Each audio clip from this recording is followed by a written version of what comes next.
ಹನುಮಗಿರಿ ಶ್ರೀ ಕೋದಂಡರಾಮ ಪಂಚಮುಖಿ ಆಂಜನೇಯ ಕ್ಷೇತ್ರದಲ್ಲಿ ಅಷ್ಟಬಂಧ ಬ್ರಹ್ಮಕಲಶೋತ್ಸವವು ಏಪ್ರಿಲ್ 9 ರಿಂದ 12ರವರೆಗೆ ನಡೆಯಲಿದ್ದು, ಇತಿಹಾಸ ಪ್ರಸಿದ್ಧ ಪುತ್ತೂರು ಶ್ರೀ ಮಹಾಲಿಂಗೇಶ್ವರ ದೇವಾಲಯದ ವಠಾರದಿಂದ ಬೃಹತ್ ಹಸಿರು ಹೊರಕಾಣಿಕೆ ಮೆರವಣಿಗೆ ನಡೆದಿದೆ.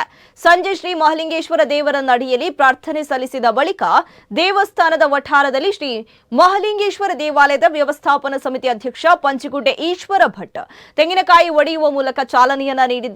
ಬಳಿಕ ನೂರಾರು ವಾಹನಗಳಲ್ಲಿ ತುಂಬಿದ ಹಸಿರು ಹೊರಕಾಣಿಕೆ ಮೆರವಣಿಗೆ ನಡೆದಿದ್ದು, ದರ್ಬೆಯ ತನಕ ಕಾಲ್ನಡಿಗೆಯಲ್ಲಿ ಸಾಗಿ ಅಲ್ಲಿಂದ ವಾಹನಗಳ ಮೂಲಕ ಹನುಮಗಿರಿಗೆ ಸಾಗಿತು. ಶ್ರೀರಾಮ, ಸೀತಾದೇವಿ, ಹನುಮ ವೇಷಧಾರಿಗಳ ವಾಹನ, ಕಲ್ಲಡ್ಕ ಗೊಂಬೆ, ವಾದ್ಯ ಚೆಂಡೆ ಮೇಳ, ಕುಣಿತ ಭಜಕರ ತಂಡ ವಿಶೇಷವಾಗಿ ಮೆರವಣಿಗೆಗೆ ಮೆರುಗು ನೀಡಿತು. ಇದಕ್ಕೂ ಮೊದಲು ಬೆಳಗ್ಗೆ ಈಶ್ವರಮಂಗಲ ಗ್ರಾಮಸ್ಥರ ಹೊರಕಾಣಿಕೆ ಸಮರ್ಪಣೆ ಕ್ಷೇತ್ರಕ್ಕೆ ನಡೆಯಿತು. ಬಳಿಕ ಕ್ಷೇತ್ರದಲ್ಲಿ ಉಗ್ರಾಣ ಮುಹೂರ್ತ ನಡೆಯಿತು. ಭಜನಾ ಕಾರ್ಯಕ್ರಮಗಳಿಗೆ ಚಾಲನೆಯನ್ನು ಕೂಡ ನೀಡಲಾಯಿತು.